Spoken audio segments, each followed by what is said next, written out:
Pasar Sekana di Kelurahan 28 Ilir, Palembang akan secepatnya direvitalisasi menjadi pasar kreatif yang ditargetkan pemerintah Kota Palembang akan tuntas pada tahun ini atau selambat-lambatnya di awal tahun 2023. Pembangunan ini merupakan salah satu penunjang konsep wisata air Sekana Klambidaro agar warga kembali berminat belanja di sana. Ada dua pasar yang menjadi target pembangunan pemerintah Kota Palembang saat ini, ialah Pasar Apung dan Pasar Sekana. Rencana pembangunan Pasar Apung seluas 9.000 meter persegi dan Pasar Sekana 8.000 meter persegi dengan taksiran dana yang dibutuhkan menembus angka 700 miliar.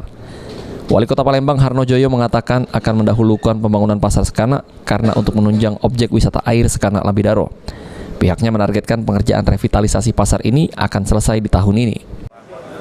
Aset kita yang saat ini Pasar Sekana yang sudah mulai tidak diminati, tentu kita perbaiki sesuai dengan kondisi.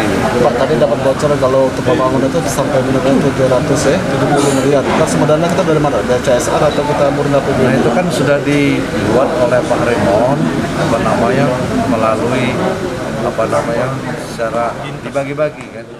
Jika sudah direvitalisasi, nantinya Pasar Sekana ini akan menjadi pusat oleh-oleh bagi para wisatawan, di mana di dalam pasar menyediakan kuliner khas Palembang, fashion dan souvenir khas dari Palembang.